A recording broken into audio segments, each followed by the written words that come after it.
हरे कृष्णा। आप सभी का हार्दिक स्वागत है आज के श्रीमद् भागवतम कथामृतम में।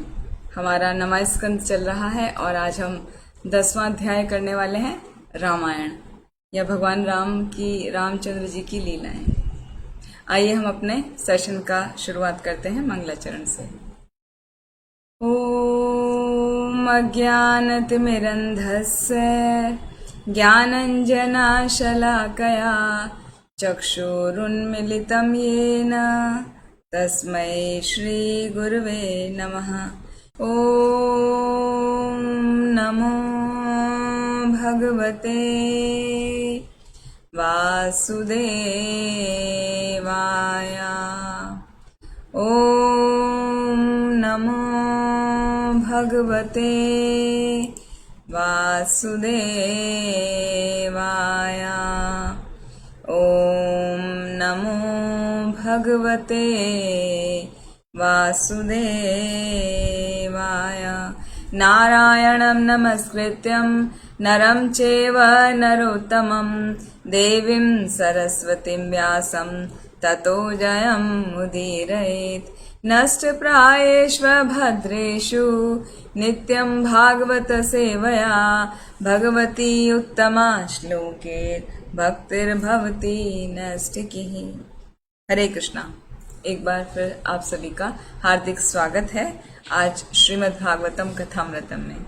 नवा स्कंद चैप्टर 10 भगवान श्री रामचंद्र जी की लीलाएं, जो रामायण के नाम से भी जाना जाता है।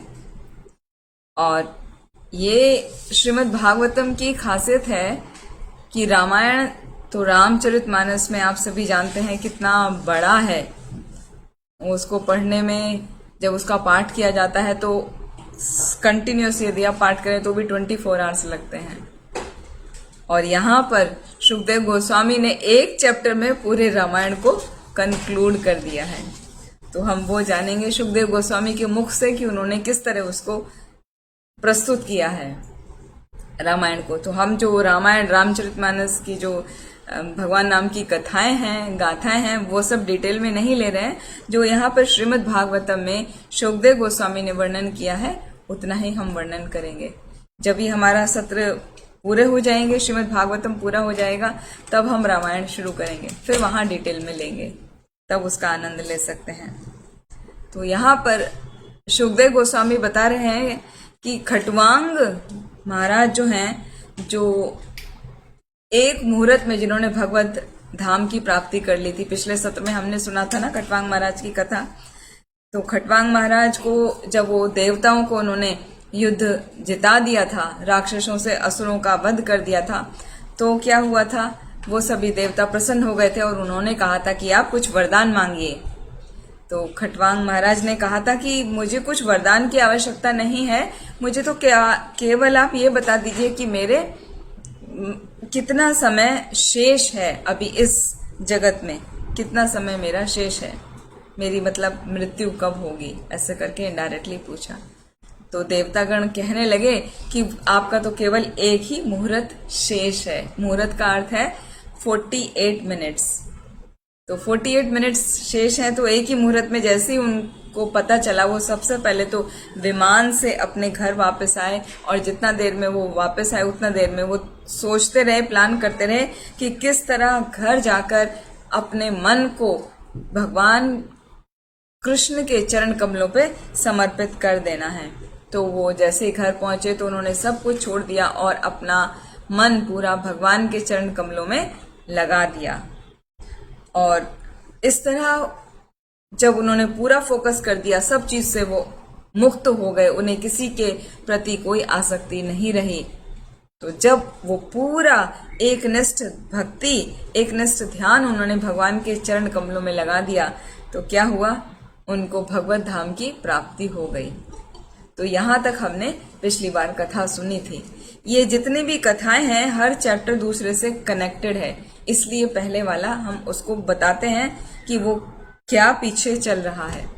तो खटवांग महाराज जो एक मुहूर्त में जिन्होंने भक्ति की और वो भगवत धाम चले गए, उन्हीं खटवांग महाराज का अभी वंशज का आज के चैप्टर में वर्णन हो रहा है। खटवांग महाराज के पुत्र हुए, उनका नाम था दीर्घबाहु। फिर दीर्घबाहु के पुत्र का नाम हुआ राजा रघु, जो बहुत ही फेमस थे, बहुत ही विख्यात राजा थे। और वो रघु के पुत्र हुए अज, और अज के पुत्र हुए राजा दशरथ। और ये वही दशरथ हैं जिनके घर भगवान श्री राम ने जन्म लिया था, और अपने चतुर्व्यूह रूप में, मतलब अपने साथ में अपने 3 भाई राम, लक्ष्मण, भरत, शत्रुघ्न, तो राम और लक्ष्मण, भरत और शत्रुघ्न, ये सब मिला के 4 भाइयों ने दशरथ जी के घर में जन्म लिया था। तो ये इक्ष्वाकु वंश चल रहा है। तो यहाँ पर शुकदेव गोस्वामी बता रहे हैं राजा परीक्षित को कि हे राजा परीक्षित, आप सीतापति भगवान श्री रामचंद्र के बारे में तो बारंबार सुन चुके हैं, तो इसलिए मैं उनका वर्णन बहुत ही संक्षेप में कर रहा हूं, तो आप कृपया करके ध्यान से सुनिए। तो वो जो वर्णन किया उन्होंने शुकदेव गोस्वामी, वही हम आपको यहाँ बताने जा रहे हैं। कि वर्णन इस प्रकार शुरू होता है रामायण का, भगवान श्री राम की लीलाओं का, कि दशरथ महाराज के कोई संतान नहीं थी, तो उन्होंने देवताओं को बहुत प्रार्थनाएं की थी कि हमको संतान की प्राप्ति हो जाए, पुत्र की प्राप्ति हो जाए। तो पुत्र की प्राप्ति के लिए जो उन्होंने देवताओं से प्रार्थना की थी, तो देवताओं ने प्रसन्न होकर उनको वरदान दिया था, और उनके घर में एक नहीं 4 पुत्र प्रकट हुए थे। उससे पहले उनको एक पुत्री थी, लेकिन पुत्र देवताओं की कृपा के द्वारा उनको प्राप्त हुए। और वो कोई साधारण पुत्र नहीं थे, उनके नाम थे राम, लक्ष्मण, भरत और शत्रुघ्न। तो वो कोई साधारण बालक नहीं थे, वो क्या हैं? वो भगवान का ही 4 स्वरूप हैं या चतुर्व्यूह हैं, जिनको वासुदेव, संकर्षण, प्रद्युम्न, अनिरुद्ध के नाम से भी जाना जाता है। तो वो चारों यहाँ पे राम, लक्ष्मण, भरत और शत्रुघ्न बन के अवतार लिए। और ये कोई साधारण जीव तत्व नहीं है, ये क्या है? विष्णु तत्व हैं। जैसा कि ब्रह्मा जी प्रेयर करते हैं, ब्रह्म संहिता में बताते हैं, भगवान को ग्लोरीफाई करते हैं, अद्वैतम अच्युतम अनादिम अनंत रूपम आद्यम पुराण पुरुषम नव यौवनम च वेदेषु दुर्लभम अदुर्लभम आत्मभक्तो गोविंदमादि पुरुषम तम अहम भजामि। कि भगवान कैसे हैं? भगवान के विभिन्न रूप, और भगवान वो अद्वैत हैं, वो अलग नहीं है, वो और उनके स्वरूप एक ही हैं, अलग अलग भिन्न भिन्न होते हुए भी वो एक ही हैं। और वो अच्युत हैं, वो कभी भी अपने भक्तों पर कृपा करने से चूकते नहीं हैं। वो अनादि हैं, उनका कोई आदि नहीं है, मतलब आदि कहते हैं शुरुआत को, उनकी कोई शुरुआत नहीं है और उनका कोई अंत नहीं है। उनके विभिन्न विभिन्न अनंत रूप हैं। वो आद्यम है, आद्यम मतलब आदि का, आद्यम कहते हैं जो सबसे पहला होता है। सपोज एक लाइन में हम किसी को खड़ा करें, तो जो सबसे पहला व्यक्ति होगा उसको कहेंगे हम आद्यम। तो भगवान क्या है? वो आद्यम है, सबसे पुराने हैं, सबसे पहले पुरुष हैं, पुराण हैं, सबसे पुराने हैं। और नव यौवनम, वो हमेशा नव यौवन रहते हैं, वो कभी वृद्ध नहीं होते। इतना समय से भगवान प्रेजेंट हैं, फिर भी वो कभी भी बूढ़े नहीं होते। और वेदों में भी उनको जो बताया गया है, वो उनका ज्ञान या उनके बारे में जो चर्चा है वो भी दुर्लभ हैं। तो इतना सारा ग्लोरिफिकेशन शुकदेव गोस्वामी ने किया है। फिर साथ में एक और कोट करके बताया शुकदेव गोस्वामी ने, जो श्रील प्रभुपाद ने परपट में मेंशन किया है, कि ब्रह्म संहिता में भगवान को ग्लोरीफाई करते हुए ब्रह्मा जी की प्रेयर है, रामादि मूर्तिषु कला नियमेन तिष्ठन् नाना अवतारम अकरोद भुवनेषु किन्तु कृष्णः स्वयं संभवत् परमः पुमान्यो गोविंदमादि पुरुषम तम अहम भजामि। राम आदि मूर्तिषु, राम आदि मतलब राम भगवान राम और भगवान राम के अलावा भगवान के जो और रूप हैं, जैसे नरसिंह अवतार, वामन अवतार, वराह अवतार, तो ये जितने भी भगवान के रूप हैं, ऐसे भगवान श्री राम का, तो ये जो है वो क्या है, कला नियमेन, ये विभिन्न विभिन्न रूप हैं। और नाना अवतारम अकरोद भुवनेशु, किंतु वो विभिन्न विभिन्न प्रकार के अवतार लेके विभिन्न विभिन्न समय और परिस्थिति में आते हैं, प्रकट होते हैं।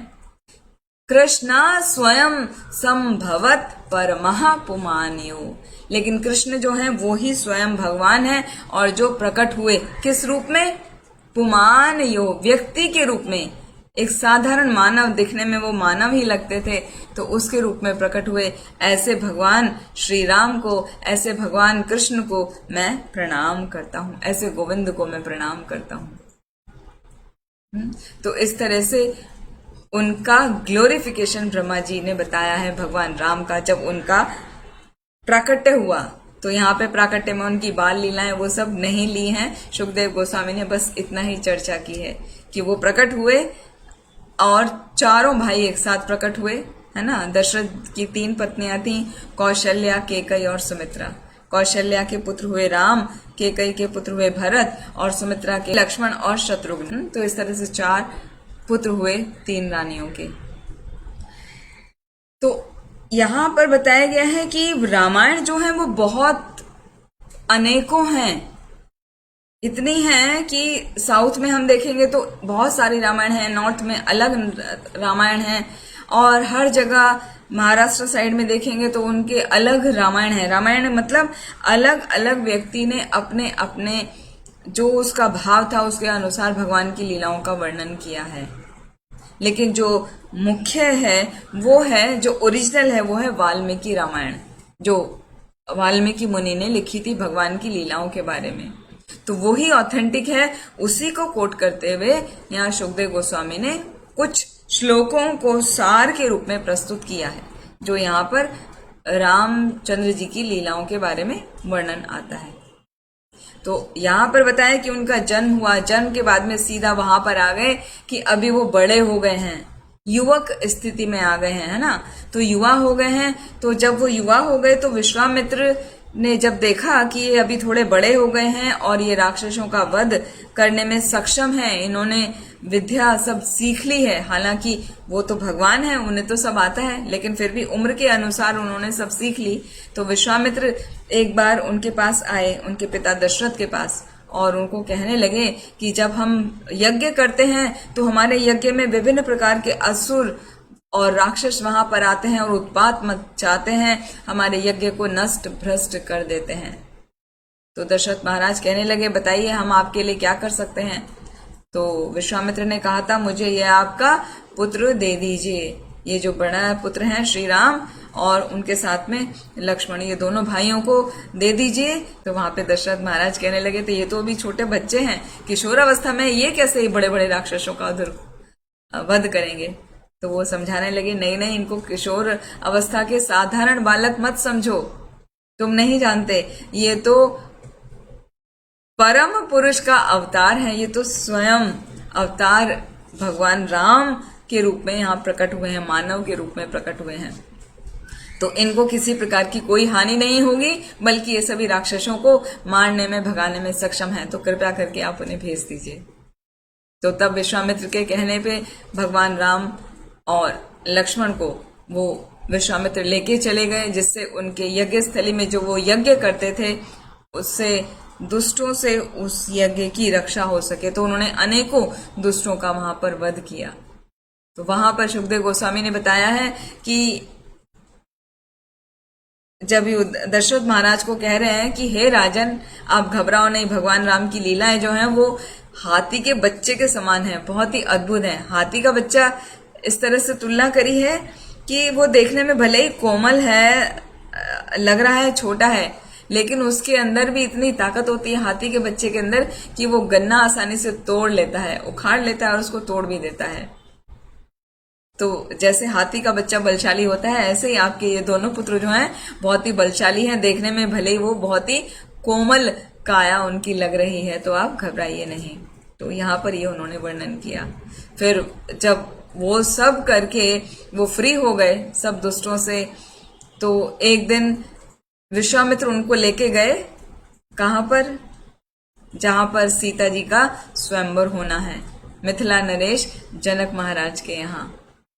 तो वहां पर सभी राजाओं को उन्होंने आमंत्रित किया था, राजाओं को, राजकुमारों को, सीता जी के स्वयंवर के लिए। और शर्त क्या थी कि वो भगवान शिव जी का जो धनुष है, जो व्यक्ति उस धनुष को तोड़ देगा, हाँ, या उठा लेगा, उस पर प्रत्यंचा चढ़ा देगा। प्रत्यंचा चढ़ाना मतलब उस पर डोरी चढ़ाना, और बाण, डोरी चढ़ा के जो बाण छोड़ देगा, उसी से मैं अपनी पुत्री सीता का विवाह कर दूंगा। ये जनक महाराज की शर्त थी। तो ये जो शिव जी का धनुष है, ये कोई साधारण धनुष नहीं था। वो इतना भारी था कि उसको उठाने के लिए 300 व्यक्ति लगते थे। और ऐसा कहा जाता है, कथाओं में आता है कि जब सीता मैया छोटी थी, जब बच्ची थी, तो एक बार क्या हुआ, वो जब खेल रही थी तो खेल खेल में ऐसे ही अपने हाथ से उन्होंने उसको उठा लिया था, धनुष को। और जब वो दूर से देख रहे थे जनक महाराज, तो उन्हें बड़ा अचंभा हुआ, अरे ये मेरी पुत्री तो बहुत बलशाली है, इसने तो बड़े आराम से ऐसे उठा लिया जैसे कोई फूल हो। तो तभी उन्हें चिंता हो गई कि इसके लिए तो कोई योग्य वर ही ढूंढना पड़ेगा। इसलिए उन्होंने ऐसी शर्त रखी थी, क्योंकि उन्होंने बचपन में देखा था कि ये तो बहुत ही परम सुंदरी हैं, परम बलशाली हैं, इनके अंदर तो अद्भुत ही कृपा है भगवान की, तो इनको कोई अद्भुत व्यक्ति ही वरण करना चाहिए, उनका विवाह किसी अद्भुत व्यक्ति से ही होना चाहिए जो इस धनुष को उठाने की कैपेसिटी रखता हो। इसीलिए जनक महाराज ने ये शर्त रखी थी। तो वहां पर बहुत लोग, जो वहां पर राजा और राजकुमार इकट्ठे थे, वो आप सभी को ज्ञात है कि वो कोई नहीं उठा पाया था। बहुत कोशिश की थी, रावण भी वहां पर आया था, वो भी नहीं उठा पाया था। तो अंत में क्या हुआ, भगवान राम ने उस पर प्रत्यंचा चढ़ा दी थी, और वो जब प्रत्यंचा चढ़ाई थी तो वो टूट गया था। साथ ही में यहाँ पर सीता देवी का सौंदर्य का भी वर्णन किया गया है कि वो बहुत ही रूपवान है। सीता देवी बहुत सुंदर है, उनका आचरण भी इतना उत्तम है, और उनकी जो अवस्था है, अभी विवाह अवस्था है, वो स्वभाव में हर तरीके से भगवान राम के समान ही दिव्य गुणों वाली हैं। जो भगवान राम के गुण हैं, उनका अनुपम रूप है, अनुपम सौंदर्य है भगवान राम का, वो उत्तम आचरण वाले हैं, युवा अवस्था में हैं, और उनका उत्तम स्वभाव है। तो सेम यही गुण सीता देवी के भी हैं। तो ये दोनों सेम हैं, तभी उनका विवाह होगा। तो यहाँ पर बताया कि वास्तव में ये जो सीता मैया है ना, जो अभी जानकी के नाम से या सीता देवी के नाम से है, यहाँ पर जनक की पुत्री है तो जानकी, तो वो वास्तव में कौन है, वो भगवान के वक्ष स्थल पर जो विराजमान रहती हैं लक्ष्मी जी, वही हैं, उन्हीं का वो प्रतिरूप है। या जैसे राधा कृपा कटाक्ष में आता है कि स्वयं राधा रानी ही जानकी या सीता देवी हैं, वो कोई और नहीं है। वो कृष्ण के साथ हैं तो राधा रानी हैं, और वो श्री राम के साथ में है, श्री राम जो परम पुरुषोत्तम हैं तो उनके साथ हैं, तो वही राधा रानी, वही सीता देवी हैं, वो कोई और नहीं है। वो उन्हीं की ही परम शक्ति हैं, उन्हीं की अंतरंगा शक्ति हैं सीता देवी। तो इस प्रकार जब उन्होंने भगवान राम ने उस धनुष पर प्रत्यंचा चढ़ा दी, तो प्रत्यंचा चढ़ाने से, वो खींचने से वो टूट गया। तो वो टूट गया, तो उसके बाद में शर्त तो खाली ये थी कि प्रत्यंचा जो चढ़ा दे, तो वो करने से उनका विवाह भगवान राम के साथ हो गया। यहाँ तक कि वो जो बाकी भाई हैं, लक्ष्मण, भरत और शत्रुघ्न, उन तीनों का भी, सीता जी के जो बाकी 3 बहनें हैं, उनका विवाह हो गया। तो इस तरह ये चारों भाइयों का चारों बहनों से विवाह हो गया। और विवाह करने के बाद वो फिर सीता देवी को लेके और बाकी सब अब अपनी अपनी भार्याओं को लेके अयोध्या लौट आए। तो जब वो लौट रहे थे, रास्ते में उन्हें परशुराम मिले। तो परशुराम को जब पता चला कि ये मेरा जो पूज्य इष्ट आराध्य देव है भगवान शिव, उनके धनुष को तोड़ दिया है, तो उन्हें तो बहुत क्रोध आया उन पर। और ये परशुराम क्या करते थे, ये किसी कारणवश इन्हें क्षत्रियों पर इतना क्रोध था, इतना गुस्सा था कि इन्होंने 21 बार क्षत्रियों को मार डाला था, पृथ्वी को क्षत्रिय से रहित कर दिया था 21 बार। तो वो जब उन्हें पता चला ये भी क्षत्रिय हैं और इन्होंने तो मेरे आराध्य देव भगवान शिव का धनुष तोड़ डाला है, तो उनको भी वो चुनौती देने लगे इस तरह से कि तुम्हारी हिम्मत कैसे हो गई ये सब करने का, क्योंकि उन्हें बहुत गर्व हो गया था। लेकिन जब उन्हें पता चला ये तो मेरे आराध्य देव के भी पूज्य हैं, ये तो स्वयं परम पुरुषोत्तम हैं, तो फिर वो शांत हो गए थे। तो इस तरह फिर वो अपने घर लौट के आए, चारों भाई अपनी चारों पत्नी के साथ में। और लेकिन जब घर आए तो घर आके क्या हुआ, उनको कुछ समय के बाद में उनको राज तिलक की तैयारी की जाने लगी कि भगवान राम का राज तिलक होगा। अभी वो राजा घोषित किए जाएंगे और सीता मैया जो है उनके साथ में राज सिंहासन पर बैठेंगी। लेकिन जब ऐसा होने जा रहा था तो क्या हुआ, वो कैकेयी ने राजा दशरथ से, जो उन्होंने बहुत पहले एक वरदान मांगा था राजा दशरथ से, और राजा दशरथ ने उनको वरदान दिया था लेकिन उन्होंने मांगा नहीं था, उन्होंने कहा था कि जब अनुकूल समय आएगा तब मैं लूंगी। तो यहाँ पर जैसा सभी को ज्ञात है कि मंथरा के सिखाने पर कैकेयी की बुद्धि थोड़ी फिर गई, भ्रष्ट हो गई उसकी बुद्धि, और उसने राजा दशरथ से, महाराज दशरथ से क्या मांगा कि मेरे पुत्र भरत को तो राज सिंहासन मिल जाए और श्री राम को 14 वर्ष का वनवास मिल जाए। तो इस प्रकार जब उन्होंने इस तरह की मांग की तो क्या हुआ, वो भगवान श्री राम तुरंत सब कुछ त्याग कर, कि ये मेरे पिता की आज्ञा है, ये मेरे माँ की इच्छा है। वो किसी में भेदभाव नहीं करते थे, किसी भी माता में। उनकी माता थी कौशल्या, लेकिन उनके लिए कौशल्या, कैकेयी और सुमित्रा सभी समान थी।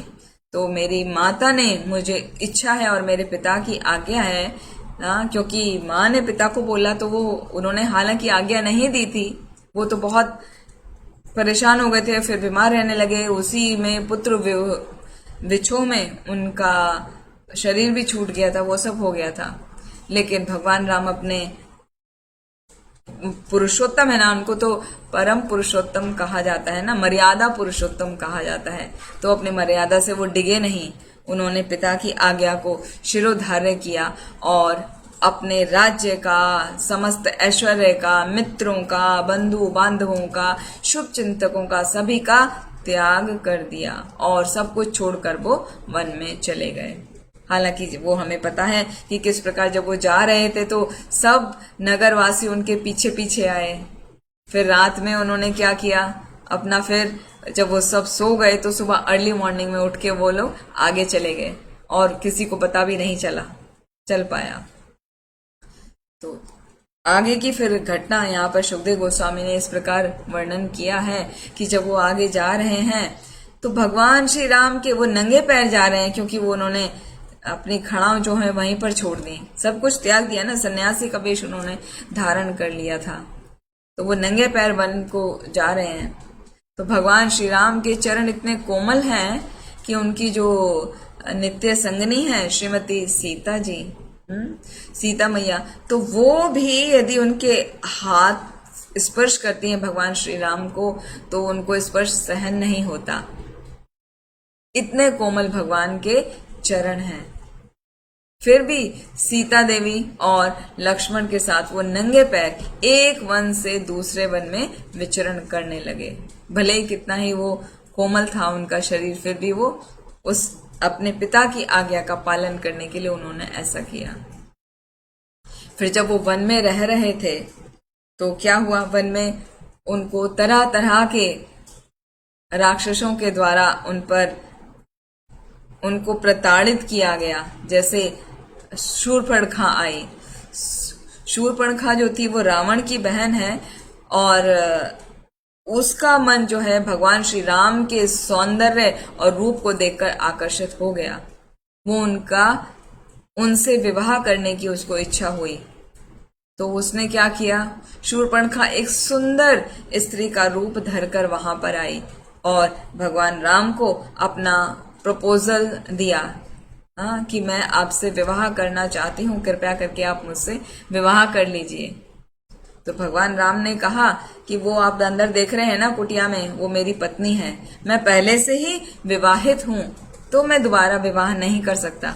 ये जो मेरा भाई है ना छोटा लक्ष्मण, इसकी पत्नी नहीं है, तुम इसके पास जाओ। तो वो वहां पर उसके पास भेज दिया शूर्पणखा को। लक्ष्मण जी कहने लगे, अरे मैं कैसे विवाह कर सकता हूँ मेरे बड़े भाई के होते हुए? मेरी पत्नी भी है, वो वहां पर है, हमारे राज्य में है, लेकिन यहाँ पर मेरे बड़े भाई हैं, तो मैं अपने बड़े भाई के होते हुए कैसे विवाह कर सकता हूँ? वो तो पॉसिबल ही नहीं है। तो आप भाई के पास जाइए, बड़े भाई के पास जाइए। तो फिर जब श्री राम के पास जाती वो शूर्पणखा, वो उसको लक्ष्मण के पास भेज देते। लक्ष्मण के पास जाती तो वो उसको भगवान राम के पास वो भेज देते। तो इस तरह उसका शटलकॉक की तरह चल रहा था, कभी इधर कभी उधर। जब वो परेशान हो गई तो उसने सोचा कि इस सब का कारण दोनों ही मुझे स्वीकार नहीं कर रहे हैं। इसका कारण है वो स्त्री जो अंदर बैठी है, सीता।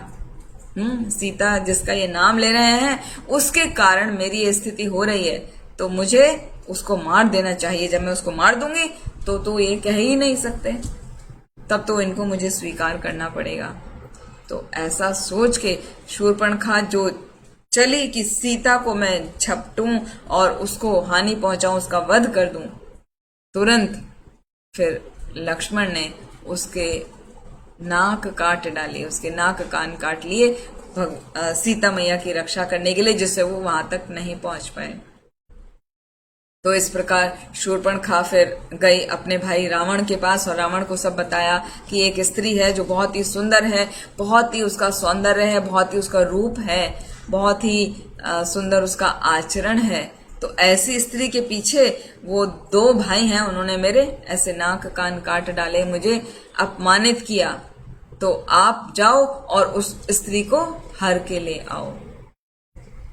तो यहाँ पर जब रावण के पास वो गई है, उसके पीछे पीछे वाले सीन में वहां पर खर, दूषण, त्रिशिर, इन सब का वध किया। किसने? भगवान श्री राम ने। और साथ ही में 14,000 राक्षस सैनिक जो वहां भेजे गए थे भगवान राम को वध करने के लिए, तो उन्होंने, भगवान राम ने और लक्ष्मण ने उनका वध कर दिया सभी का। और वहां पे जब वो रावण ने सीता मैया का जब ऐसा सौंदर्य का वर्णन सुना, तो उसके जो विचार हैं वो बहुत ही दुराचारी वाले हो गए। वो तो दुराचारी तो था ही, और उसके मन में और बुरी भावनाएं उत्पन्न हो गईं। और उसने योजना बनाई कि कैसे उसका मैं हरण करके ला सकता हूं, मतलब उसको कैसे किडनैप कर सकता हूं। तो किडनैप करने के लिए उसने योजना बनाई कि मैं एक मायावी, उसका पास सेवा मारीच था, कोई उसे मरीच ही बोलता है, कोई उसे मारीच बोलता है, तो वो अलग अलग प्रोनाउंसिएशन है। रामायण में उसको मारीच लिखा गया है। तो वो मारीच जो है, उसके अंदर वो पावर थी कि वो अपना शरीर को जैसा चाहे वैसा बदल सकता था। राक्षसों के अंदर सिद्धियां होती हैं ना, वो लोग भी सिद्धियां प्राप्त किए होते हैं। तो रावण ने उसको बुलाया मारीच को और उसको कहा कि तुम सोने का मायावी हिरण बन के जाओ सीता मैया के सामने, वहां सीता के सामने, और उसके मन को आकर्षित करो। जब वो आकर्षित हो जाएगी तो वो तुम्हारे पीछे भागेगी या उन दोनों को भेजेगी, तो तब मैं उसका हरण आसानी से कर सकता हूं। तो ये उसकी कथा बहुत लंबी है, फिर मारीच की ही रामायण में आती है। यहाँ पर इतना ही बताया है सुखदेव गोस्वामी ने कि वो मारीच जब सोने का हिरण बन के आया और भगवान राम को वो घने जंगलों में दौड़ाने में सफल हो गया, क्योंकि सीता मैया ने देख के उसको कहा कि मुझे इस मृग छाल चाहिए जो सोने के समान चमक रही है। तो भगवान राम ने कहा ठीक है, लेकर आते हैं। तो वो दौड़ने में सफल, भगवान को दौड़ाने में सफल हो गया और वो बहुत दूर तक ले गया। इतना दूर ले गया, फिर वहां पे जब भगवान राम ने उसको मारा तो उसने कैसे आवाज लगाई, हा लक्ष्मण। तो जैसे अब भगवान राम की आवाज उसने निकाली कि हा लक्ष्मण, की लक्ष्मण तुम आओ मेरी मदद के लिए। तो जब सीता जी ने वहां सुना तो उन्होंने कहा कि तुम्हारे बड़े भैया संकट में है, जाओ उनकी मदद करो। तो सीता मैया जो है वहां पर अकेली थी आश्रम में, तो वो मना कर रहे थे कि नहीं मैया मैं आपको छोड़ के नहीं जाऊंगा। तो उन्होंने कुछ फिर, क्योंकि ये पूरी लीला होनी है, राक्षसों का वध होना है, तो वहां पर ऐसा आता है कि वहां पर उनके बीच में कुछ वाद विवाद हुआ। फिर लक्ष्मण ने क्या किया, उन्होंने बोला सीता मैया से कि ठीक है, मैं जहां पे आप कुटिया में हो मैं उसके बाहर एक रेखा बना देता हूं जो अग्नि रेखा होगी, और वहां पर आप सुरक्षित रहेंगी, तो आप उससे बाहर मत निकलिएगा, क्योंकि ये वन है, जंगल है, यहाँ पर खूंखार पशु और राक्षस असुर सब घुमा करते हैं, तो जिससे आप सुरक्षित रहें, आप इस लाइन के बाहर मत आइए। लेकिन जब सीता जी अकेली थी, लक्ष्मण जी तो चले गए भगवान राम की मदद करने। तो जब सीता मैया अकेली थी आश्रम में, तो ये रावण ने एक भिक्षुक का, एक ब्राह्मण भिक्षुक का वेश धारण किया, छद्म वेश, और वो वहां पर पहुंच गया और बोलने लगा भिक्षाम देही माते भिक्षाम देही। तो और वो भिक्षा लेने के लिए क्या किया, सीता मैया जब भिक्षा दे रही थी तो उसने नहीं ली, उसने कहा नहीं नहीं कि आप इसको, इस लाइन को क्रॉस करना पड़ेगा, क्योंकि मैं इस तरह अधूरी भिक्षा नहीं लेता, है ना, वो सब आता है रामायण में। क्योंकि उसे पता चल गया था ना रावण को कि यहाँ पर कुछ तो है जो वो भेद नहीं सकता, वो एक लाइन है, वो कुछ अग्नि जैसा वहां पे लग रहा है, वो उसको भेद के अंदर नहीं जा सकता, तो मुझे उसको हरण करना है, उसको किडनैप करना है, तो उसको बाहर लाना पड़ेगा। तो इसीलिए उसने बोला कि नहीं नहीं मैं ब्राह्मण हूं, मैं ऐसे बंधी हुई जगह में भिक्षा नहीं लेता, आप बाहर आ जाओ। तो उसकी बातों में सीता मैया आ गई और उन्होंने बाहर निकल के जैसे उसको भिक्षा देने के लिए भिक्षा पात्र से उसको कमंडलों में पलटा, तो उसने क्या किया, सीता मैया का हाथ पकड़ लिया और अपहरण करके वो ले गया। तो वहां पर ये आता है कि जो रावण वर्णन आता है ऐसा कि जो रावण लेके गया वो सीता मैया को, वो माया सीता है, वो असली सीता नहीं है। वो असली सीता उसी जो अग्नि की रेखा बनाई गई थी, लक्ष्मण रेखा के नाम से जानी जाती है, वो उसमें प्रवेश कर गई और माया सीता निकल आई वो लीला के लिए। तो भी लीला करनी है, आगे लीला कैसे चलती है, तो वहां पे कहा गया है कि जैसे वो रावण सीता मैया को अकेले में देख के हर के ले गया, वो ऐसे लेके चला गया जैसे कोई शेर होता है ना, और देखता है कि भेड़ है और भेड़ का सुरक्षा करने के लिए गडरिया आसपास नहीं है। गडरिया मतलब जो उनका केयर करता है भेड़ का, शीप का, तो वो क्या करता है, ऐसे में शेर आता है और उसको एक भेड़ को उठा के वहां से भाग जाता है, चला जाता है और उसको खा लेता है। तो इसी प्रकार यहाँ पर बताया गया है कि सभी स्त्री को बहुत ही सावधानी पूर्वक रहना चाहिए, क्योंकि कोई भी स्त्री चाहे कितनी ही बलवती क्यों ना हो, यदि उसे संरक्षण प्रदान नहीं किया जाता तो जो आसुरी प्रवृत्ति के लोग हैं वो उस पर हमला कर सकते हैं, वो उसको चुरा सकते हैं, वो उसको बरगला सकते हैं। तो इसीलिए स्त्रियों को संरक्षण की आवश्यकता होती है। वो नेचर वाइज बहुत सॉफ्ट होती हैं, है ना, उनका हृदय बहुत जल्दी पिघल जाता है। इसीलिए यहाँ पर टीचिंग मिलती है श्रीमद् भागवतम से कि स्त्री को कभी भी, चाहे वो कितनी भी बलवती हो, उसे सदैव संरक्षण प्रदान किया जाना चाहिए। तो अभी सीता मैया का हरण हो गया। अभी उधर भगवान राम और लक्ष्मण वो गए हैं मारीच के पीछे। मारीच के पीछे भगवान श्री राम, और श्री राम को ढूंढते ढूंढते मारीच, तो वो तो मारीच का वध कर दिया था भगवान राम ने। और वध करने के बाद तब तक लक्ष्मण भी पहुंचे। उन्होंने कहा कि अरे भाई तुम क्यों आए हो, उनको अकेला छोड़ के, जानकी को अकेला छोड़ के आप क्यों आए हो। तो वहां पर वो बोलने लगे कि भैया मुझे आना पड़ा, क्योंकि वो माता सीता कह रही थी कि आप जाओ भैया आपके कष्ट में है, तो उनके कहने से मुझे आना पड़ा। तो वो बोले चलो वो जरूर खतरे में होंगी, जल्दी चलो वापस देखते हैं, कुटिया में चलो। तो जैसे ही वो कुटिया में पहुंचे तो उन्होंने देखा वहां तो सीता मैया नहीं है। तो बहुत परेशान हो गए, बहुत उद्विग्न हो गए और जगह जगह अपनी प्रिया सीता मैया को, जानकी को भगवान श्री राम ढूंढने लगे। और वो अपनी पत्नी के विरह में इस तरह विलाप कर रहे हैं जैसे एक साधारण मानव करता है। कोई साधारण मनुष्य होता है तो उसकी पत्नी यदि खो जाए या कोई उसको उठा के ले जाए तो कैसे उसको प्रलाप करेगा, उस तरह से भगवान श्री राम जो मर्यादा पुरुषोत्तम है वो एक साधारण व्यक्ति का अभिनय करके प्रदर्शित कर रहे हैं।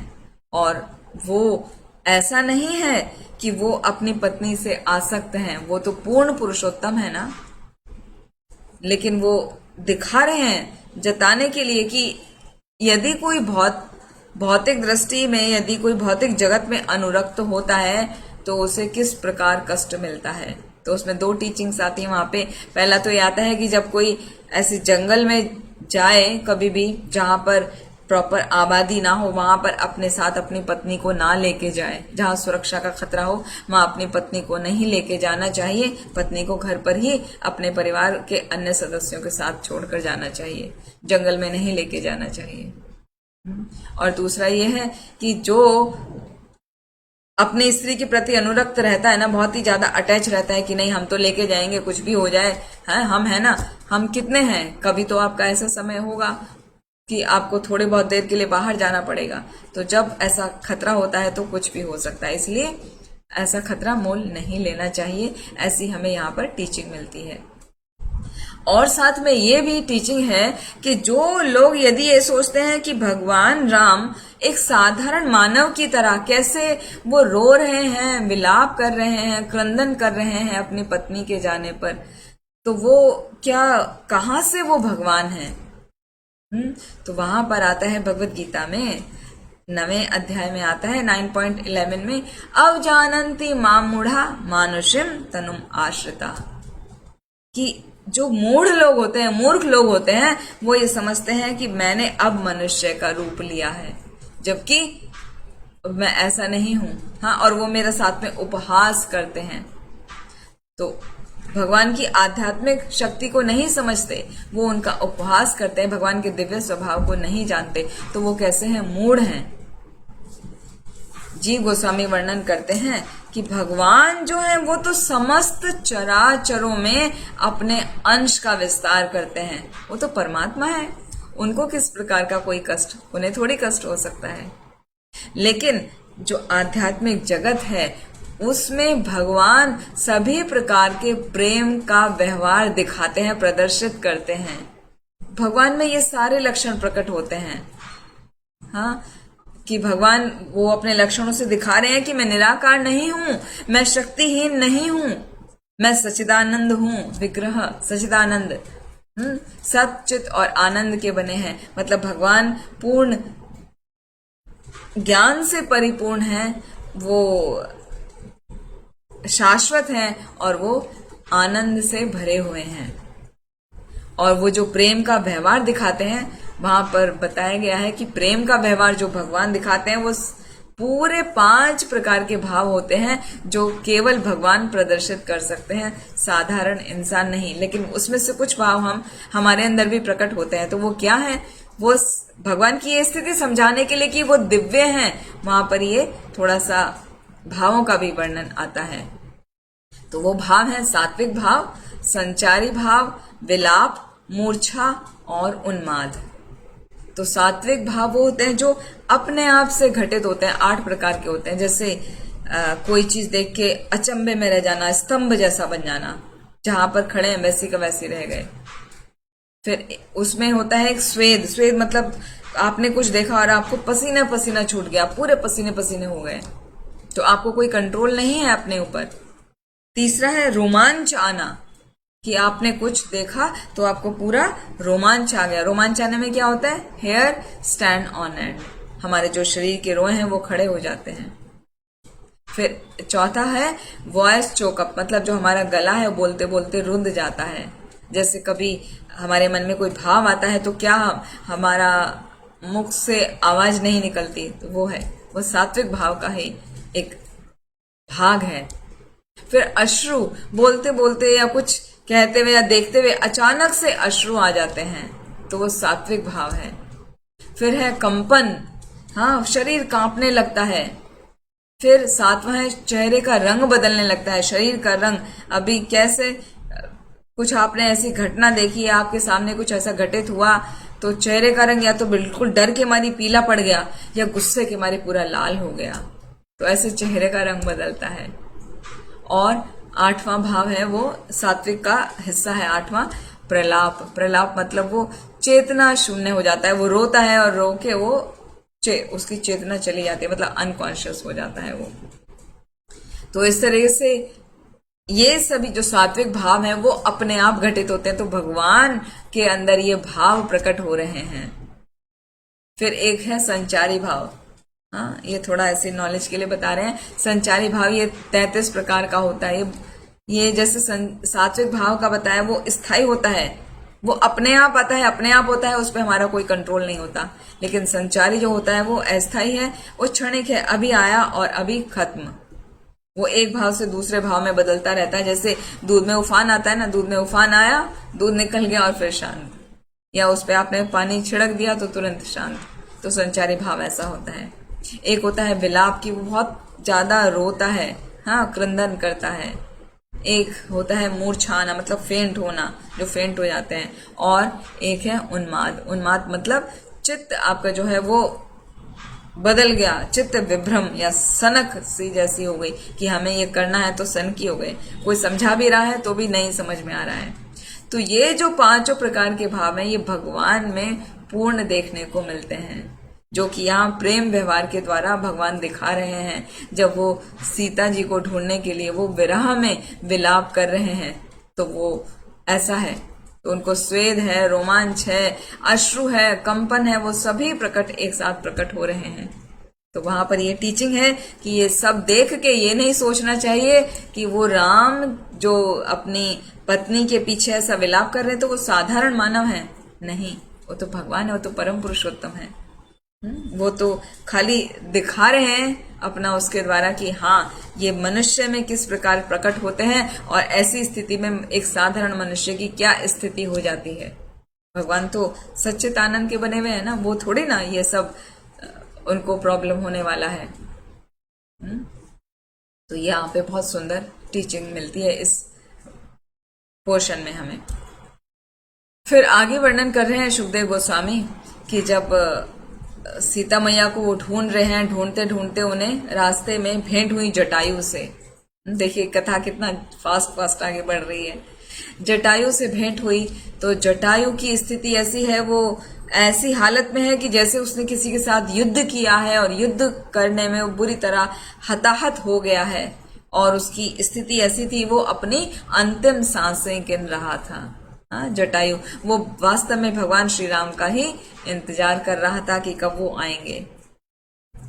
तो जटायु का जैसे आपको ज्ञात होगा, जब वो रावण अपने विमान में लेके जा रहा था सीता मैया को, तो उसने भरसक प्रयत्न किया था जटायु ने रावण को रोकने का, लेकिन वो कर नहीं पाया। जब वो बहुत देर तक उसने युद्ध किया, रावण को लगा कि अरे ये तो पक्षी साधारण नहीं है, तो इसका तो कुछ करना पड़ेगा। तो उसने पहले एक पंख काटा, फिर दूसरे पंख से वो लगातार हमला करता रहा जटायु रावण पर, तो उसने उसका दूसरा पंख भी काट दिया। अभी पंख ही नहीं है तो वो उड़े कैसे, तो वो नीचे धरती पर गिर गया था और वहां गिर के वो सिर्फ भगवान राम का इंतजार कर रहा था कि कब भगवान श्री राम आएंगे, कब मैं उनको बताऊंगा। तो जब भगवान राम वहां पर आए तो सबसे पहले मिलने पर उन्होंने बताया कि ये राक्षस राज रावण जो है उसने सीता मैया का अपहरण कर लिया है और वो इधर से इस डायरेक्शन में गया है। और ऐसा कह के जटायु के प्राण छूट गए। भगवान ने अपना गोद उसको प्रदान किया, भगवान ने उसका अंतिम संस्कार किया। हाँ, क्योंकि वो उनके पिता के समान था, उनके पिता की एज ग्रुप का था।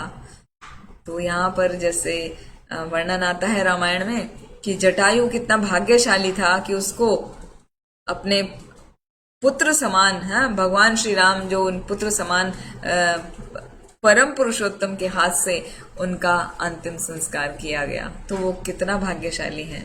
जबकि वहां दशरथ जो उनके अपने पिता हैं, उनको भगवान श्री राम का दर्शन भी नहीं हुआ, क्योंकि जब वो भगवान चले गए थे वहां से वनवास के लिए, उसके पीछे ही उन्होंने अपना विरह में, पुत्र के विरह में उन्होंने अपना शरीर त्याग दिया था। अब आगे बढ़ते हैं। जब सुखदेव गोस्वामी आगे बता रहे हैं कि जटायु का अंतिम संस्कार कर दिया, उसके बाद में उन्होंने कबंध का वध किया भगवान श्री राम ने। फिर वो किष्किंधा पहुंच गए। किष्किंधा, वहां पर सुग्रीव और बाली रहते हैं, तो वहां पर वानरराज सुग्रीव से भगवान श्री राम ने संधि कर ली। तो वो पूरा एपिसोड बहुत लंबा है, बहुत आनंददायक है, तो वो रामायण में पूरा पढ़ने को मिलता है, वहां पर कभी लेंगे किसी और सत्र में। तो सुग्रीव के साथ जब भगवान राम ने संधि कर ली और देखा कि बाली उसको बहुत परेशान करता है, तो बाली का वध कर दिया। और फिर लंका पर चढ़ाई करने के लिए वो समुद्र के तट पर जा पहुंचे। अब समुद्र के तट पर जा पहुंचे तो उससे मार्ग वो समुद्र दे देगा, ऐसा सोच के वहां पर बैठे हैं और प्रार्थना कर रहे हैं। तो ऐसा रामायण में आता है, विनय न मानत जलधि जड़, गए 3 दिन बीत, बोले राम सकोप तब, भय बिनु होए न प्रीत। कि वो 3 दिन हो गए लगातार भगवान श्री राम को प्रार्थना करते हुए वहां पर समुद्र को कि भाई हमको जाना है आगे, हमको रास्ता दे दो, लेकिन समुद्र ने कुछ नहीं किया। तब भगवान श्री राम को क्रोध आ गया, बोले राम सकोप तब। क्या बोले? भय बिनु होए न प्रीत। बिना भय के कोई प्रीति नहीं करता है, मतलब बिना डर के कोई कार्य नहीं निकलता है, तो मुझे अब इसको डर दिखाना होगा। तो क्या डर दिखाया? भगवान जो है वो क्रोध करने लगे, क्योंकि समुद्र देव ने उनकी प्रार्थनाओं को नहीं सुना 3 दिन तक। तो उन्होंने क्रोध भरी हुई दृष्टि डाली समुद्र के ऊपर, तो समुद्र का पानी तो खौलने लगा और जो उसके अंदर जलचर थे वो बुरी तरह उद्विग्न हो गए, वो परेशान हो गए कि अभी जल जाएंगे। तो उन जलचरों का स्थिति देखकर समुद्र देव को लगा कि ये क्या हो गया। वो तुरंत उसने मनुष्य का रूप लेकर भगवान श्री राम के सामने आया और उनका शरणागति ली। फिर उनकी विभिन्न प्रकार से पूजा करी, विभिन्न सामग्रियों से, और भगवान के चरणों में गिरकर समुद्र देव उनसे कहने लगा कि हे पुरुषोत्तम, हे भगवान, मैं तो मंद बुद्धि हूं, तो मंद बुद्धि होने के कारण मैं आपके वास्तविक स्वरूप को नहीं समझ सका, लेकिन अब मैं जान गया हूं कि आप संपूर्ण ब्रह्मांड और समस्त देवताओं के स्वामी हैं। श्लोका आता है ये, ना त्वाम वयम जड़ धियो विदाम भूमन, कूटस्थमादि पुरुषम जगतामधीशम, य सत्वतः सुरगणा रजसा प्रजेशा, मन्योश्च भूत प्रतयः स भवान गुणेशः। क्या इसमें बोल रहे हैं समुद्र देव भगवान श्री राम को कि मैं तो मंद बुद्धि हूं, तो मैं आपकी भगवान, आपकी जो स्वरूप है परम पुरुषोत्तम, वो मैं नहीं समझ पाया, लेकिन अब मैं जान गया हूं कि आप समस्त ब्रह्मांड के स्वामी हैं। ये जितने भी देवता गण हैं वो क्या, वो तो सत्व गुण से आच्छादित रहते हैं। जितने भी प्रजापति हैं वो रजसिक गुण से, राजसिक गुण से आच्छादित रहते हैं, और जो भूत प्रेत आदि हैं वो तमोगुण से आच्छादित रहते हैं, तो वो नहीं समझ पाते। तो मेरी भी स्थिति यही है कि मैं आपको नहीं समझ पाया, लेकिन अब मैं आपको समझ गया हूं कि आप ही समस्त देवताओं के देव हैं। तो हे भगवान, आप बताइए आपके लिए मैं क्या करूं। यदि आपको रावण की नगरी तक जाने के लिए बताइए मैं किस तरह आपकी मदद कर सकता हूं। आपका जो इच्छा हो उस तरीके से मेरा उपयोग करिए। और आपको पता है कि ये जो रावण है वो एक सुविख्यात ब्राह्मण विश्रवा का पुत्र है, लेकिन कैसा है, वो बहुत ही अपवित्र है, वो घृणित है।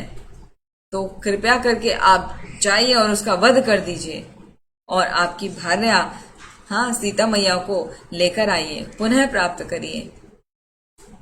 यद्यपि मुझे मालूम है कि मेरा जल आपके मार्ग में कोई भी बाधा उत्पन्न नहीं करेगा, आप जैसे चाहें चल के भी जा सकते हैं, लेकिन आपकी अलौकिक ख्याति सब तरफ फैले तो कृपया करके मुझ पर आप एक पुल बनाइए, जिस पुल का निर्माण करने से आपकी ख्याति युगों युगों तक बनी रहेगी।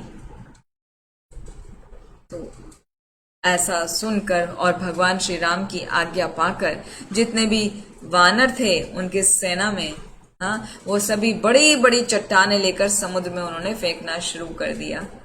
तो यहाँ पर तो सिंपल वे में लिखा है कि समुद्र में फेंकना शुरू कर दिया और भगवान राम के प्रताप से वहां पे वो पानी में तैरने लगी। तो पानी में तैरने का वहां रामायण में जिक्र आता है कि वो कैसे सब ने उनके ऊपर लिखा था राम राम, है ना। सभी चट्टानों के ऊपर जो भी वहां पे फेंकी गई छोटी बड़ी सबके ऊपर राम शब्द लिखा गया। तो कहते हैं ना, राम से बड़ा राम का नाम, तो भगवान का नाम भगवान से बड़ा होता है। इसीलिए हमें भगवान के नाम का जप निरंतर करते रहना चाहिए, क्योंकि हमारे सारे मुश्किलें सब कुछ हमारी दुविधाएं भगवान का नाम लेने मात्र से दूर हो जाती हैं। लेकिन एक बात ये भी है, वो तभी दूर होती हैं जब हमारा उस पर पूर्ण विश्वास हो। विश्वास नहीं होगा तो कुछ नहीं होगा, आप कितना भी जपिए। तो उनको जैसे वानरों को पूर्ण विश्वास है ना अपने भगवान राम पर, तो बस राम लिखा और वो उन्हें पूरी चट्टानों को पानी में फेंकने लगे, तो पानी में वो तैरने लगी और कुछ ही दिनों में पुल तैयार हो गया। तब भगवान राम ने रावण का भाई जो है विभीषण, उसकी सहायता से श्रीलंका पर आक्रमण कर दिया। वो श्रीलंका, वो लंका, श्रीलंका तो अभी है उसका नाम, वो लंका जिसको कुछ ही समय पूर्व हनुमान जी ने जलाया था। हनुमान जी जब सीता मैया को ढूंढने गए थे वहां पर, और रावण को पता चला ये उनका दूत है और वानर है, तो पहले तो उसको कहा कि इसका वध कर देना चाहिए। लेकिन एक जो राजनीति को जानता है उसने कहा, विदु पुरुष ने, मतलब जो राजनीति को जानता है उसको विदु कहते हैं ना, तो विदु ने कहा कि नहीं, जो राजचर होते हैं, मतलब जो गुप्तचर होते हैं, उनका वध नहीं किया जाना चाहिए, उनको दंड देना चाहिए। तो दंड क्या दिया जाए हनुमान जी को?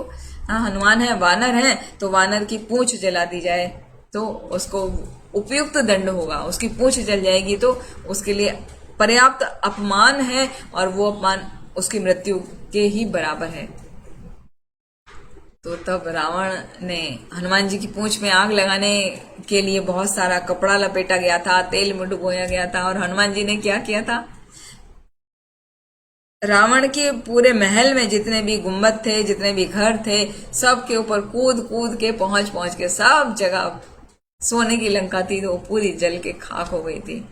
तो वो वही बता रहे हैं कि भगवान राम अब विभीषण की सहायता से उस लंका पर आक्रमण कर दिया जो भी कुछ समय पहले हनुमान ने जलाई थी। थोड़े ही दिन में, ज्यादा नहीं हुए, और वहां पर वो लंका में प्रवेश कर गए। साथ में कौन है भगवान राम के? सुग्रीव, नील, हनुमान और अन्य सेनापति।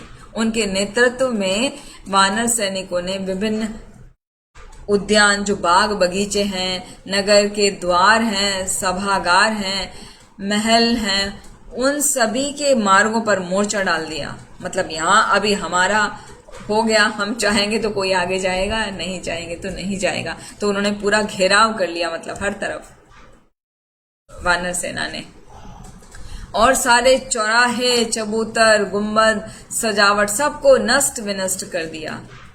और पूरी लंका नगरी इस प्रकार दिख रही है उन लोगों की उपस्थिति से कि जैसे हाथियों का झुंड यदि नदी में प्रवेश कर जाए तो वो नदी कैसे पूरी उथल पुथल हो जाती है, उसका जल कैसे पूरा डोलित हो जाता है, जैसे किसी ने मथ दिया हो, ऐसे हो जाता है। तो वो स्थिति हो गई लंका की। जहां देखें वहीं वानर, रीछ, ये सभी मौजूद हैं, और वहां वो उत्पात मचाने लगे। तो उनके उत्पात को रोकने के लिए रावण ने निकुंभ, कुंभ, दुर्मुख, धूम्राक्ष, सुरांतक, नरांतक, फिर अपने पुत्र इंद्रजीत, प्रहस्त, अतिकाय, विकम्पन और अंत में कुंभकर्ण को भेजा। तो इन सब वीरों ने एक एक करके श्री राम की सेना के साथ में युद्ध में वीर गति को प्राप्त की।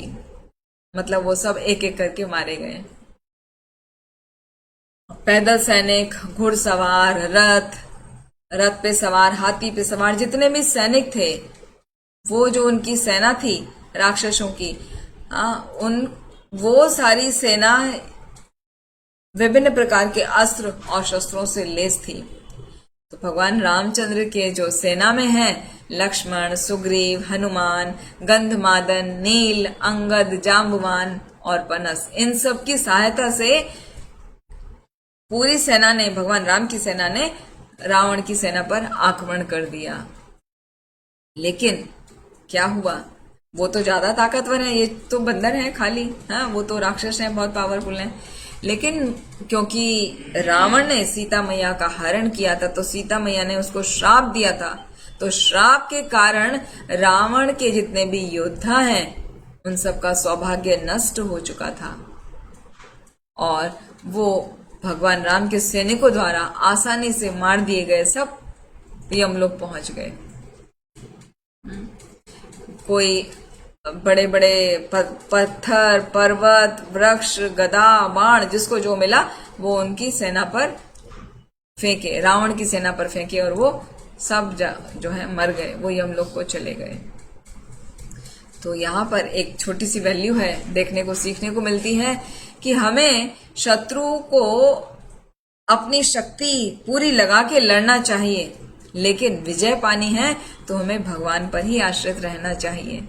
जैसे ये वानर हैं सभी, अंगद वानर, सुग्रीव, हनुमान, गंधमादन, नील, अंगद, जितने भी हैं, जाम्बवान, वो सभी, उनकी शक्ति असीम नहीं है, उनकी शक्ति फिर भी सीमित है, लेकिन उनको पूरा विश्वास है अपने भगवान श्री राम पर, उनके आश्रय में रह रहे हैं वो।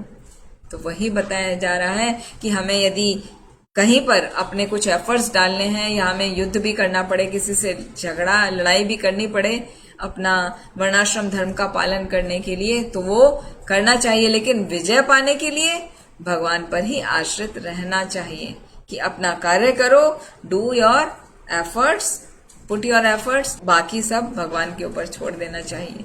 जो आपके लिए उचित होगा भगवान आपको प्रदान करेंगे। तो जब रावण ने देखा कि उनके सेनापति, उनके योद्धाओं की मृत्यु हो गई है, ये साधारण वानरों ने ही मार दिया है, तो रावण को बहुत क्रोध आ गया। उसने क्या किया, अपना रथ निकाला और उस पर चढ़कर वो भगवान राम की ओर चल दिया कि मैं आज राम का वध कर दूंगा। और भगवान राम भी उस समय रथ पर सवार हैं, जो इंद्र के द्वारा दिया हुआ था ना, इंद्र के देदीप्यमान रथ पर भगवान राम विराजमान है और उस रथ को इंद्र का ही सारथी मातली वो हाँक रहा था। तो भगवान राम अपने रथ पे आए और वहां पे रावण अपने रथ पे आया। तो क्या हुआ, दोनों तरफ से तीक्ष्ण बाणों की बौछार शुरू हो गई, दोनों सेनाओं की। तो भगवान राम ने सबको निरस्त कर दिया, मतलब सभी बाणों को काट दिया और रावण की भत्सना करने लगे भगवान श्री राम। वो कहने लगे, अरे राक्षसों में सबसे अधम, तू विष्ठा के समान घृणित है। तुम तो उस कुत्ते के समान है जो अपने मालिक के बाहर जाते ही, स्वामी के बाहर जाते ही रसोई में चला जाता है और कुछ भी भोजन चुरा लेता है। दुष्ट, तूने मेरे अनुपस्थिति में मेरी पत्नी भार्या सीता देवी का अपहरण किया है। अरे पापी, नीच, निर्लज्ज, देख तुझे मैं आज पर्याप्त दंड दूंगा, तुझे छोड़ूंगा नहीं, मेरा वार कभी खाली नहीं जाता। तो यहाँ पर राक्षसों का अवगुण बताया है। राक्षसों को क्या लगता है, जैसा कि भगवत गीता के 16वें अध्याय में आता है ना, असत्यम अप्रतिष्ठम ते जगत आहुर अनेश्वरम अपरस्पर संभूतम के मन्यत काम अहेतुकम। कि वो क्या है कि उन्हें लगता है ये सब जो सृष्टि का उत्पन्न हुई है वो संयोगवश उत्पन्न हुई है, ये भगवान कुछ नहीं होते, कोई कंट्रोलर नहीं है, ये सब अपने आप उत्पन्न होता है। ना तो कोई राजा होता, मतलब कोई किसी को कंट्रोल नहीं करता, सब कुछ अपने आप हो जाता है। तो वो अपने आप पूर्ण स्वतंत्रता में आकर कर्म करते हैं और लक्ष्मी जी का या जैसे अभी यहाँ सीता मैया का अपहरण कर बैठते हैं। और जो भगवान के आदेशों का पालन नहीं करता वो कैसा होता है, अधर्मी होता है, उसे दंडित होना ही पड़ता है। तो जब ऐसे भगवान राम उसको ललकार रहे थे रावण को कि अरे निर्लज्ज, मैं तुझे अभी पर्याप्त दंड दूंगा, मेरा वार कभी खाली नहीं जाता, तो इन वचनों के प्रहार को राम ने जो रावण को बोले तो उसने वज्र के समान काम किया, तो उसकी शक्ति थोड़ी सी कम हो गई सुन के ये क्या बोल रहे हैं। और साथ ही भगवान ने क्या किया, एक शक्तिशाली बाण लेकर धनुष पे साधा और निशाना बनाकर रावण के हृदय को भेद दिया। वो युद्ध में रामायण में पढ़ेंगे तो वो युद्ध का बहुत पूरा वर्णन है, युद्ध कांड ही है पूरा एक चैप्टर। तो यहाँ पर इतना ही बताया सुखदेव गोस्वामी ने कि भगवान राम ने निशाना साध कर उस पर उसके हृदय को भेद डाला और रावण 10 सिर से उसके क्या है, रक्त की उल्टी, मतलब खून की उल्टी होने लगी और वो भूमि पर गिर पड़ा। और जब वो गिरा तो ऐसे गिरा जैसे कोई पुण्यात्मा अपने पुण्य खत्म होने पर पृथ्वी पर आ गिरता है, उसका पतन हो जाता है। हाँ, तो उसी प्रकार रावण जो है उसके सब पुण्य खत्म हो गए, वो गिर पड़ा और उसके अनुयायी हैं वो चीत्कार करने लगे, वो रोने लगे कि हाय हाय ये क्या हो गया, पूरा आकाश गूंज उठा। और जो राक्षस उनकी जो पत्नियां थी वो वहां बाहर निकल आई अपने अपने महलों से और अपने अपने पतियों का आलिंगन करके वो रोने लगी, विलाप करने लगी और ऐसा विलाप कर रही है कि किसी का भी देखकर हृदय जो है द्रवित हो जाएगा। तो यहाँ पर एक टीचिंग बताई है परपट में, श्रील प्रभुपाद ने वर्णन किया है कि किसी को अपने उच्च स्थान का घमंड नहीं करना चाहिए। रावण का जैसे उच्च स्थान था ना, या हमें भी कभी जीवन में कुछ उस उच्च स्थान मिलता है, प्राप्त होता है, तो हमें कभी घमंड नहीं करना चाहिए और ना ही अपने को प्रकृति के नियमों से स्वतंत्र मानना चाहिए कि अब हम जो चाहें वो करेंगे। यदि करते हैं तो वो रावण की तरह उसकी स्थिति हो जाती है, मतलब उसका अंत हो जाता है। प्रकृते क्रियमाणानि गुणः कर्माणि सर्वशा अहंकार विमूढ़ात्मा कर्ता अहम इति मन्यते। जो अहंकारी होता है वो समझता है कि ये कार्य मैंने किया है, वास्तव में वो कार्य व्यक्ति नहीं करता। वो घमंड करने की वजह से और अपने आप को स्वतंत्र प्रवृत्ति का मानने की वजह से वो और गलतियां कर बैठता है, जिसका अंत होता है उसका समाप्ति। ठीक है, तो यहाँ पर आज हम रावण के वध तक पहुंच पाए हैं। अगले सत्र में फिर आगे लेंगे कि रावण का वध होने के बाद क्या हुआ फिर। तो आज हम अपनी वाणी को यहीं विराम देते हैं। आप सभी का बहुत बहुत धन्यवाद। वांछा कल्पतरुभ्यश्च कृपा सिंधुभ्येव च पतितानां पावनेभ्यो वैष्णवेभ्यो नमो नमः। ग्रंथराज श्रीमद् भागवतम की जय। श्रील प्रभुपाद की जय। निताई गौर हरि प्रेमानंदी। हरि हरि बोल।